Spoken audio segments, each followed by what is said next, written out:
So, you want a patch bay. You've collected a few pieces of outboard gear, thrown them into a rack, and want a flexible way to integrate them into your workflow. And, let's be honest, nothing makes you feel like you know what you're doing more than reassuring all your friends how much better analog sounds while patching in your new 3630 compressor. You hop on Sweetwater, and, if you're anything like me, change your mind as soon as you look at the prices. Professional patch bays, as I quickly found out, are extremely expensive for what is, essentially, a convenience item. Half of me wanting the benefits of a patch bay, and the other half just wanting a project, I decided to look on eBay for any deals that could get me both. Before long, I found a Bitchery 48-point model for an astounding $35, and, unable to pass up the deal, bought it immediately, confident I could figure out how to adapt it to my needs later. This video aims to teach you how you can do the same. Before my unit arrived, I did some research to figure out what I would be getting myself into and what other parts I would need to buy. A Google search didn't turn up anything for my model in particular, but I was able to find some product pages for very similar patch bays from the same manufacturer. I knew that the connections to the gear itself were going to be made using those 9-pin DB9 connectors on the back panel, so I bought some male connectors of the same type that I could create custom cables with, as well as some bulk microphone cable and TRS connectors to go along with them. The cable building process will be explained in detail later in the video. So the first order of business once this thing arrived is to take a look inside and see what we're working with. In particular, I want to look at how it's wired to see what I'm going to have to change in order to get the result that I'm looking for. And with that, it's time to talk about normaling. Patch bays come in one of three flavors: non-normaled, half-normaled, and fully normaled, referring to the way that the default signal path between the top output jack and the bottom input jack is routed and broken when a patch cable is inserted into either. With the lid off of the enclosure, we can see that when we make a patch, two small switches connected to the tip and the ring contacts on the plug are opened. These switches are what break our default connections. In the most basic, non-normaled setup, the front and the rear panel of the patch bay are connected directly, with no default connections. Output signals can be patched by inserting a jack into the top row of the bay. Likewise, signals can be input using the bottom row. An example of this would be my ART XLR patch bay. The connections are simply routed to the front panel from the back panel for easier access. In a fully normaled setup, our switch contacts are wired together, automatically routing the top output signal to the bottom input signal when the switches are both closed. In other words, when no jacks are inserted, the two are connected. However, if a jack is inserted into the top or bottom of the patch bay, the corresponding switch is opened, and the default signal path is broken.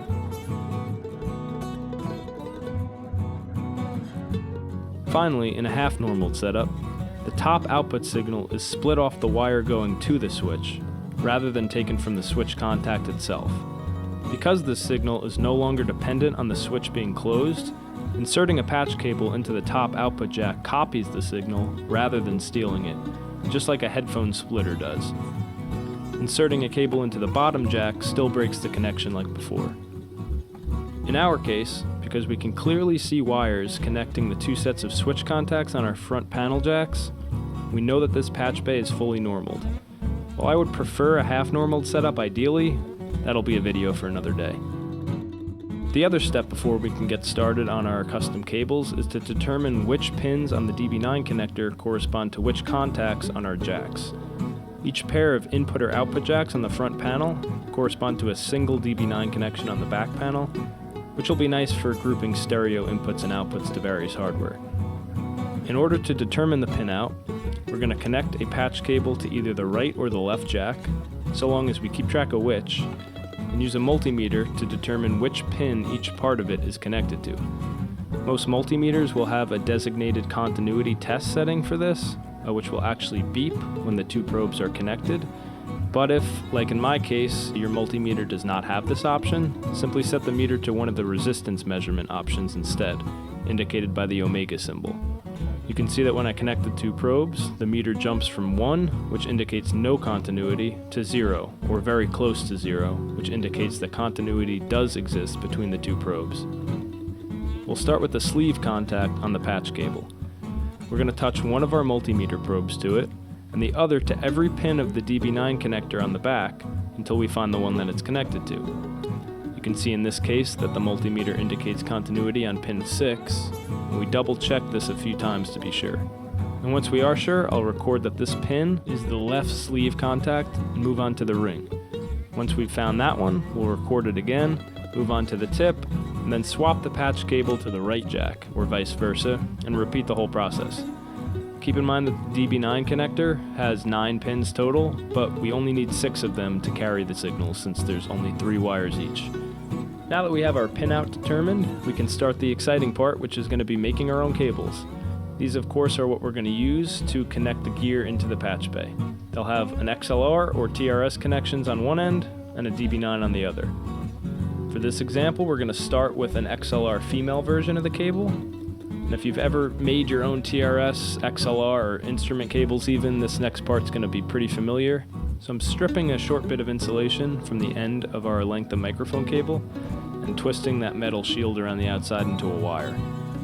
I'll cut the string packing out of the cable, and this is just to take up extra space, and strip a tiny amount from the ends of those 2 internal wires, which will be the hot and the cold for the XLR in this case. Once everything is separated, I'll fill the connector solder cups with a bit of solder. Makes it a little easier for the wire to stick in there. It's very important here to remember which wire you attach to which pin on the XLR cable. In this case, I actually reversed the wiring colors.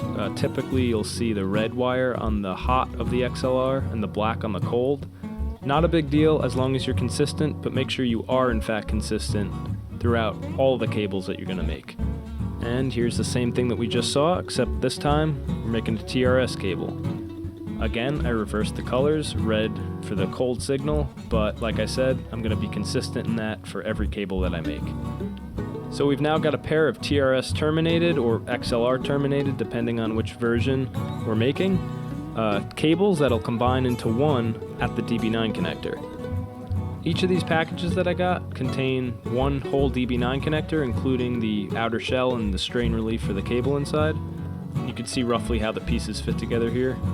So the first step is to get our wires soldered into the connector itself.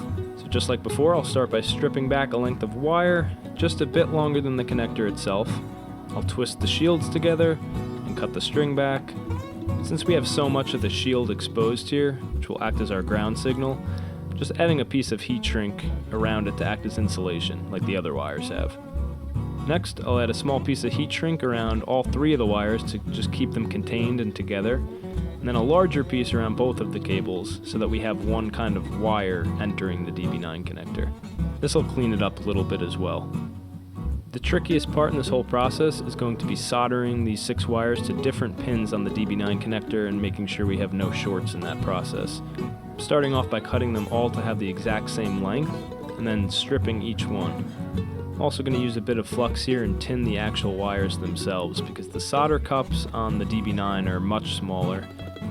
From here, it's just a matter of patience, taking our time and following that pinout that we determined to connect the 6 wires from the TRS connections to the proper pins on the DB9. And now we can assemble the DB9 shell around the connector. First we'll add the strain relief, which is just a clamp around the cable, which is captured by the shell and it prevents the wires from yanking off of the connector at the solder joint. The wire bundle gets placed in one half of the shell and the other half is bolted on. And you can see that we have a pretty solid result. These cables are definitely not the prettiest things in the world, but they'll certainly do the job. And to ensure that they do in fact get the job done, it's important that we test each of our cables after we make them. This is a very similar process to how we determined our pinout before, except this time we know what the pinout should be going into it. We're just going to be looking for errors in our construction. As you can see in the back of the frame here, I'm testing 2 cables at once, stacked one on top of the other. We have an XLR set and we have a TRS set. And these are of course connected by default since our Patchbay is fully normal. There's nothing plugged into the front. Using the same settings on the multimeter as before, I'm going to go through each contact on the XLR connector and make sure it's connected to the corresponding and correct contact on the TRS connector. There are 3 failure cases here. The contacts on one connector can be cross-wired to the wrong contacts on the other. Contact from one connector might not be connected to anything on the other, in the case of a broken wire, say, or a broken solder joint. Or a short circuit could have occurred where one contact on one connector is connected to multiple on the other. It's very important to check for all 3 of these cases, as any of them are no good for our cables. Once we're confident that this cable passes the test, it's done and we can start working on the rest. So we know that this patch bay is wired up correctly, we've made our cables and we know that they are wired correctly, so everything should work in theory, but we could finally put this to the test and see it working for ourselves.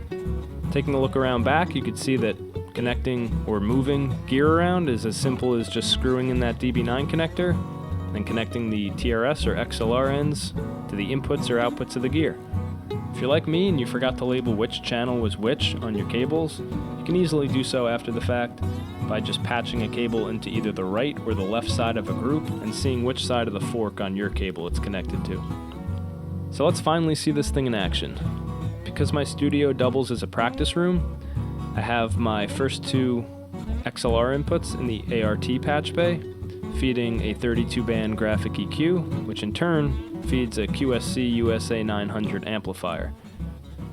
Since we're using fully normal connections, all this gear is connected by default, so when I simply plug a microphone into XLR input 1 or 2, we should hear sound out of the speakers.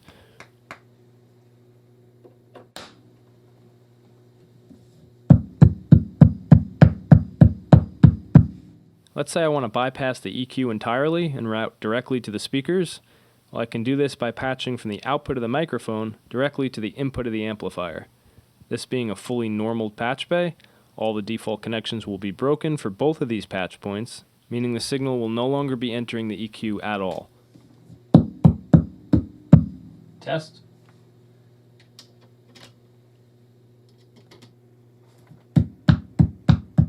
We can prove this by watching the meter on the EQ, which doesn't move at all despite us still hearing sound out of the speaker. However, if we unplug the patch cable, we'll see that the meter once again responds. Finally, let's say I want to play along to a recording, and I want to patch an output from my audio interface directly to the large speakers in the room, so we can patch from the interface outputs 3 and 4 to the inputs of the amplifier.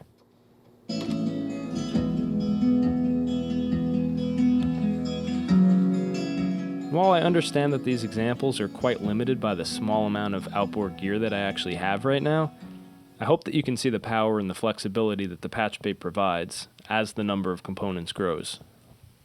So hopefully you learned something from this video, or it at least provided some inspiration to go out searching for a deal of your own. If so, I'd really appreciate a like. It only takes a moment and it helps this information reach a larger audience. If you have a question about how or why I did something, or if you think that something I said was wrong, please leave it as a comment below. I plan on releasing several similar videos in the near future, so if you enjoyed this one and you want to see more like it, consider subscribing. Until next time.